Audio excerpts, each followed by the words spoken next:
You have long taken a good hard look at tax policy in this country from a variety of angles. I wonder what you make of this one. You really seem to be zeroing in on not just the idea of who pays, but who also gets a credit. Right. We don't focus that much on the low end of the tax bracket. So I think it's really healthy that this study has come out and we're taking a look at this because it on the surface, it is a pretty eye-popping number of people who don't pay taxes. I mean, I personally wish everybody paid tax, partly because it binds us together as a nation, but also that means people are making money. That is the good news about people who pay tax. But when you look at that very large number, let's strip out the elderly, the young who don't work.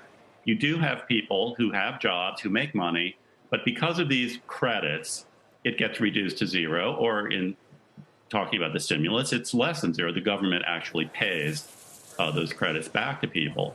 And the issue really is, especially when you're talking about a lot of people who are struggling to ends meet, you want to take aim at any of those credits? Is that too much? I mean, if you're a progressive tax policy adherent, and there are many, you would applaud these numbers because as income disparities have grown, you would want to see a higher percentage being paid by the upper bracket.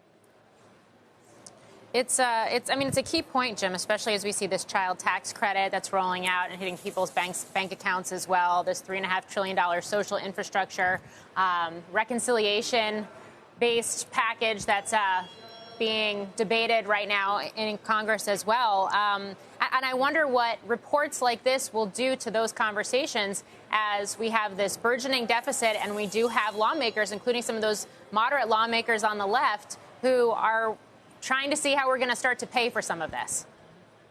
Right. I mean, I think it is definitely going to heighten this debate, particularly about the idea of extending stimulus payments, or even getting into an area that I am hearing more and more talk about, which is this idea of a guaranteed minimum income.